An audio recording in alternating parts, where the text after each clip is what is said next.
అనిల్ కుమార్ యాదవ్. మాటలు ఫుల్, పనులు నిల్. 5 ఏళ్లలో ప్రజలకు ఆయనపై ఏర్పడిన అభిప్రాయం ఇదే.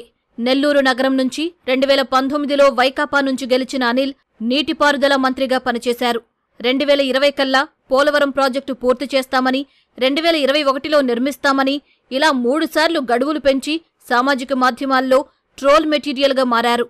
మంత్రి పదవి పోయినా మాటలు మాత్రం కోటలు దాటేవి.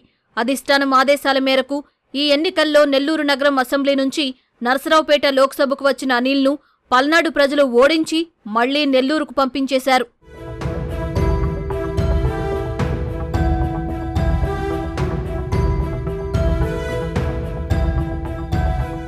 నెల్లూరు నుంచి నరసరావుపేటకు వచ్చిన అనిల్ విపక్ష నాయకులపై ఇష్టారీతిన నోరు పారేసుకున్నారు. అయితే శ్రీకృష్ణదేవరాయలు మాత్రం సౌమ్యంగానే సమాధానం చెబుతూ జనం మన్ననలు పొందారు. అనిల్లా నోరు పారేసుకోకుండా ప్రజలకు ఏం కావాలో, ఏం చేస్తామో వివరించి ఓట్లు అభ్యర్థించారు.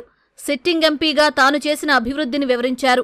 వడికపూడిసెల ప్రాజెక్టుకు పర్యావరణ అనుమతులు తెచ్చానని, మళ్లీ గెలిపిస్తే పూర్తి చేసేందుకు కృషి చేస్తానని హామీ ఇచ్చారు. మరోవైపు అనిల్ కేవలం కులం కార్డు మాత్రమే నమ్ముకుని ముందుకెళ్లారు. దీంతో అనిల్ కుమార్కు బుల్లెట్ దింపిన నరసరావుపేట ఓటర్లు లావు శ్రీకృష్ణదేవరాయలకు రెండోసారి జై కొట్టారు.